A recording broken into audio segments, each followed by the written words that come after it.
Tahukah Anda bahwa kesalahan sepele dalam cara Anda minum air setiap hari bisa jadi penyebab utama mengapa ereksi Anda tidak sekuat dulu?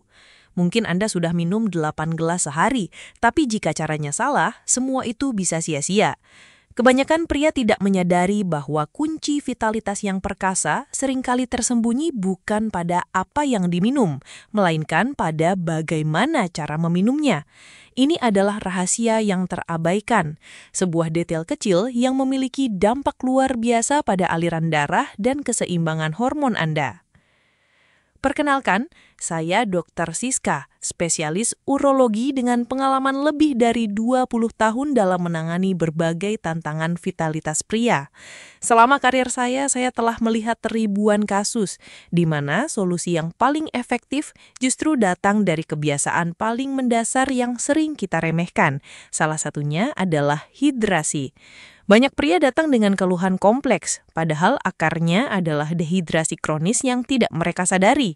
Mereka fokus pada suplemen mahal dan obat-obatan, sementara fondasi kesehatan seksual mereka, yaitu air, tidak pernah diperhatikan dengan benar.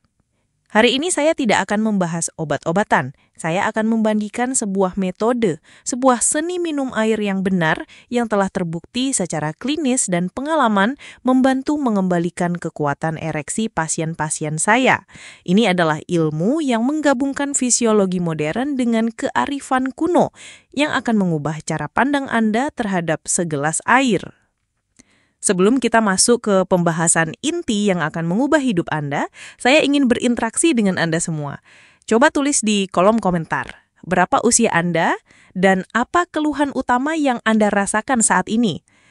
Interaksi ini akan membantu saya memahami audiens saya lebih baik dan memberikan konten yang lebih relevan di masa depan. Jangan lupa juga untuk menyukai video ini dan subscribe ke podcast Dokter Sehat agar Anda tidak ketinggalan berbagai tips dan ilmu terbaru dari kami. Sekarang, mari kita bahas. Poin pertama, ereksi dan aliran darah. Fondasi dari ereksi yang keras dan tahan lama adalah satu hal, aliran darah. Tanpa aliran darah yang deras dan lancar menuju penis, ereksi yang berkualitas tidak mungkin terjadi. Organ vital pria secara teknis bekerja seperti balon hidrolik. Ia membutuhkan cairan bertekanan untuk mengembang dan menjadi kaku. Cairan tersebut adalah darah Anda, dan komponen terbesar dari darah, sekitar 92%, adalah plasma.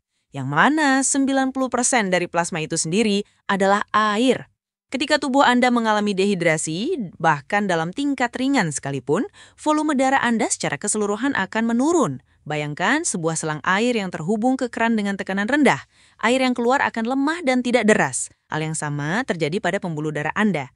Volume darah yang lebih rendah berarti lebih sedikit darah yang dapat dipompa ke seluruh tubuh setiap kali jantung Anda berdetak.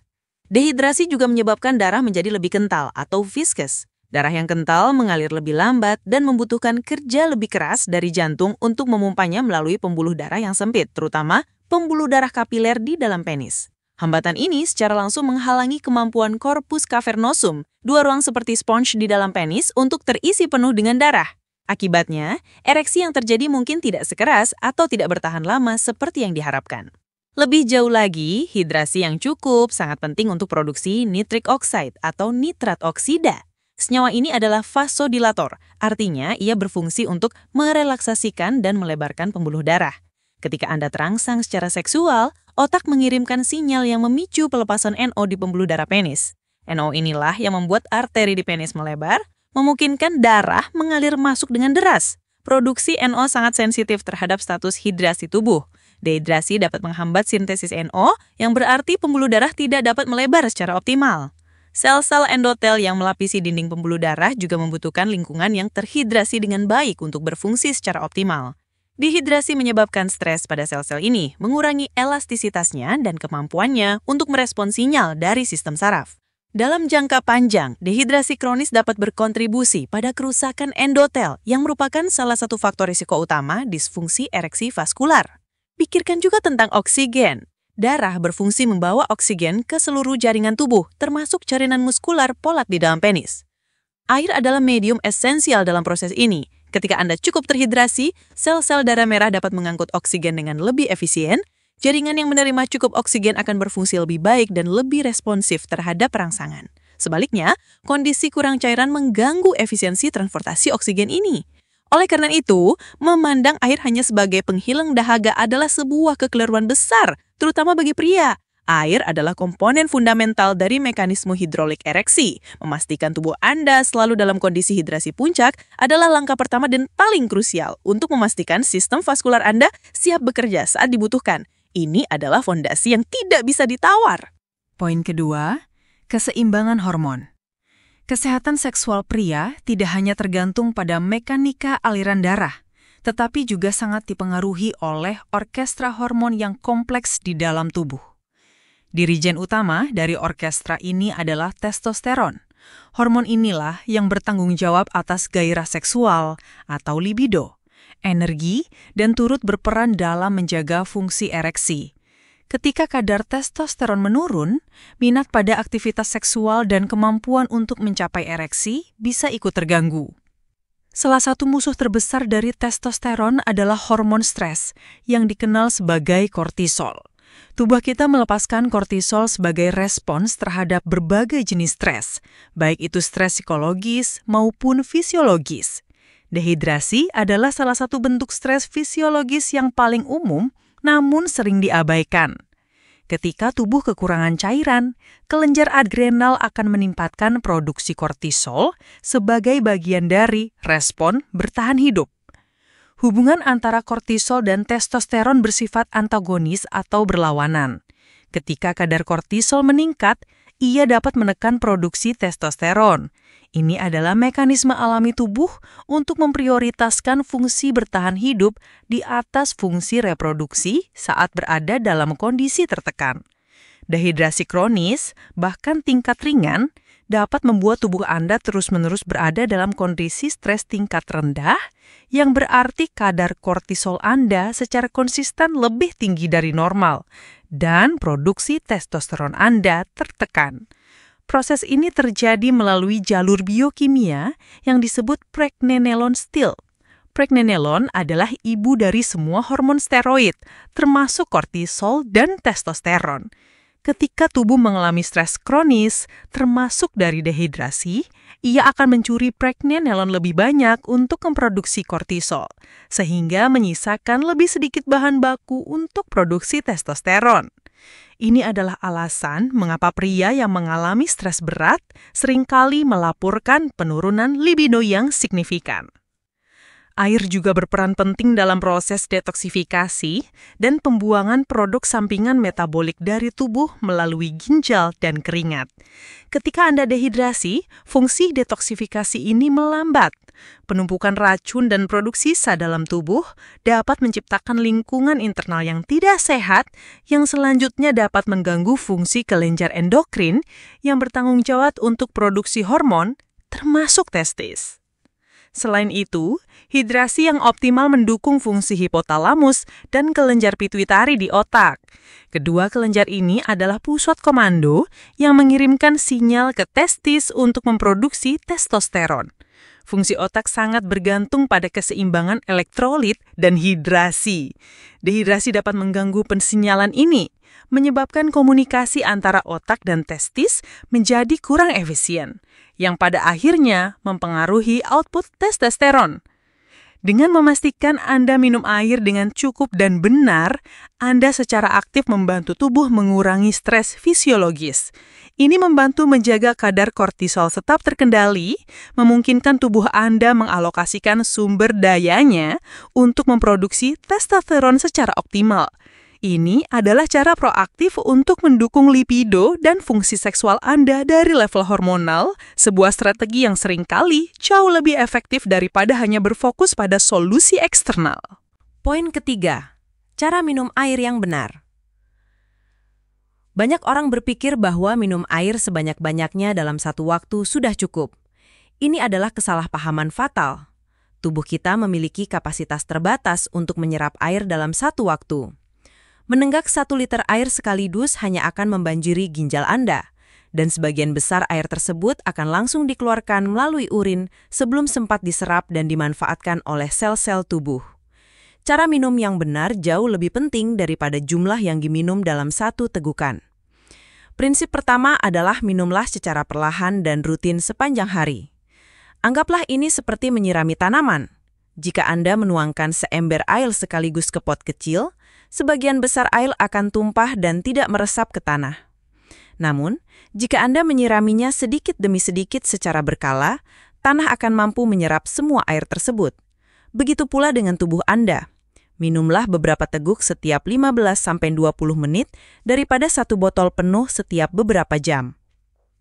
Kedua, dianjurkan minum sambil duduk. Ini mungkin terdengar seperti nasihat orang tua, tetapi ada logika fisiologis di baliknya. Saat Anda minum sambil berdiri, air cenderung mengalir turun dengan cepat melalui saluran pencernaan, melewati lambung dan langsung menuju usus. Ini mengurangi waktu kontak air dengan dinding lambung dan proses penyerapan awal. Sebaliknya, saat duduk, otot-otot tubuh lebih rileks dan sistem pencernaan berada dalam kondisi yang lebih stabil. Air akan tertahan sedikit lebih lama di lambung, memungkinkan penyerapan yang lebih bertahap dan efisien. Ketiga, sebuah teknik yang jarang diketahui. Campurkan air dengan air liur sebelum menelan. Air liur kita mengandung enzim dan memiliki sifat basa atau alkali. Ketika air putih yang cenderung netral atau sedikit asam bercampur dengan air liur, pH-nya menjadi lebih seimbang dengan lingkungan lambung. Proses ini membantu tubuh mengenali cairan yang masuk dan mempersiapkan sistem pencernaan untuk penyerapan yang lebih baik. Caranya sederhana. Ambil seteguk air, tahan sejenak di mulut, kumur ringan, baru telan. Keempat, pilihlah air dengan suhu ruangan atau hangat. Air es atau air yang sangat dingin dapat menyebabkan kejutan pada sistem pencernaan. Tubuh Anda harus mengeluarkan energi ekstra untuk menghangatkan air tersebut agar sesuai dengan suhu internal tubuh sebelum dapat diserap dan dimanfaatkan oleh sel-sel tubuh. Cara minum yang salah, seperti minum terburu-buru, adalah bentuk lain dari stres bagi tubuh. Ginjal dipaksa bekerja ekstra keras untuk membuang kelebihan cairan dan penyerapan seluler tidak terjadi secara maksimal. Akibatnya, Anda bisa saja minum banyak air, tetapi sel-sel Anda tetap dalam kondisi haus atau dehidrasi tingkat seluler. Dengan menerapkan 4 prinsip ini, minum perlahan, sambil duduk, dicampur air liur, dan pada suhu ruangan, Anda mengubah tindakan minum dari sekedar memasukkan cairan menjadi sebuah proses hidrasi yang cerdas dan efisien. Anda memastikan setiap tetes air yang Anda minum benar-benar dimanfaatkan oleh tubuh untuk mendukung setiap fungsi vital, termasuk fungsi vaskular dan hormonal yang krusial untuk ereksi. Poin keempat, jumlah dan waktu minum. Mengetahui cara minum yang benar adalah setengah dari pertempuran. Setengah lainnya adalah mengetahui berapa banyak dan kapan waktu terbaik untuk minum. Rekomendasi umum seperti 8 gelas atau 2 liter adalah titik awal yang baik, tetapi kebutuhan setiap orang bisa berbeda. Jumlah ideal untuk pria dewasa aktif adalah sekitar 2,5 hingga 3 liter per hari. Namun, ini perlu disesuaikan dengan berat badan, tingkat aktivitas fisik Anda, dan iklim tempat Anda tinggal. Indikator terbaik untuk mengetahui kecukupan cairan tubuh Anda bukanlah rasa haus. Ketika Anda merasa haus, itu adalah sinyal bahwa tubuh Anda sudah mulai mengalami dehidrasi. Indikator yang jauh lebih akurat dan proaktif adalah warna urin Anda. Usahakan agar warna urin Anda selalu berada di spektrum kuning pucat atau hampir jernih. Jika warnanya kuning pekat atau bahkan orange, itu adalah tanda pasti Anda perlu segera minum lebih banyak air lagi. Waktu minum juga memegang peranan penting dalam optimalisasi hidrasi dan kesehatan secara umum. Ada 2 waktu krusial yang perlu diperhatikan untuk menghindari minum dalam jumlah banyak, yaitu sesaat sebelum tidur dan segera setelah makan. Minum banyak air sebelum tidur dapat mengganggu siklus tidur Anda karena Anda harus bangun untuk buang air kecil.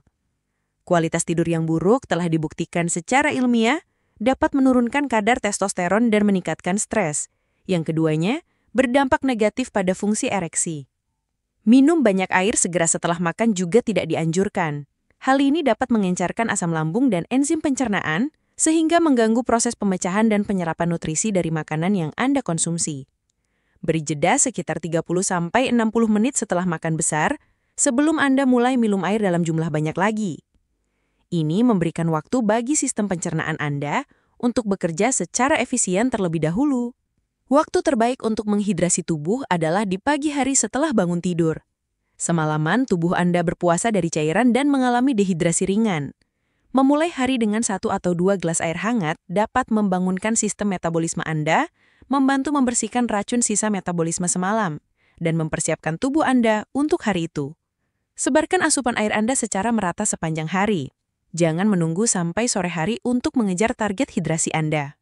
Membawa botol air minum setiap saat adalah cara yang sangat efektif untuk mengingatkan diri sendiri agar minum secara teratur. Jadikan ini sebagai kebiasaan, sama seperti memeriksa ponsel Anda. Dengan memperhatikan jumlah, waktu, dan indikator dari tubuh Anda sendiri, yaitu warna urin, Anda dapat menciptakan strategi hidrasi yang dipersonalisasi. Ini bukan hanya tentang mencegah dehidrasi, tetapi tentang menjaga tubuh Anda dalam kondisi hidrasi optimal secara konsisten, yang merupakan pilar untuk mendukung kesehatan pembuluh darah, keseimbangan hormon, dan pada akhirnya vitalitas pria yang prima. Selain air putih, Anda juga bisa meningkatkan hidrasi melalui makanan. Buah-buahan seperti semangka, melon, dan jeruk, serta sayuran seperti timun dan seledri memiliki kandungan air lebih dari 90%. Mengonsumsi makanan ini tidak hanya menambah cairan, tetapi juga memberikan vitamin, mineral, dan antioksidan yang baik untuk kesehatan pembuluh darah. Bagi para lansia, ini adalah cara yang aman dan alami untuk menjaga hidrasi tanpa harus memaksakan minum air dalam jumlah besar jika ada kondisi medis tertentu. Porsi yang dianjurkan adalah sekitar 2-3 porsi buah kaya air setiap hari. Jadi, mari kita simpulkan apa yang telah kita pelajari hari ini. Pertama, kita telah memahami bahwa air adalah komponen utama dari darah, dan hidrasi yang cukup memastikan darah tetap encer dan mengalir lancar. Aliran darah yang deras ke penis adalah syarat mutlak untuk terjadinya ereksi yang kuat, dan dehidrasi adalah penghambat utamanya. Kedua, kita belajar bahwa dehidrasi memicu stres pada tubuh, meningkatkan hormon kortisol yang secara langsung menekan produksi testosteron. Dengan menjaga hidrasi, kita membantu menjaga keseimbangan hormon yang vital untuk gairah dan performa seksual. Ini adalah fondasi hormonal dari vitalitas Anda.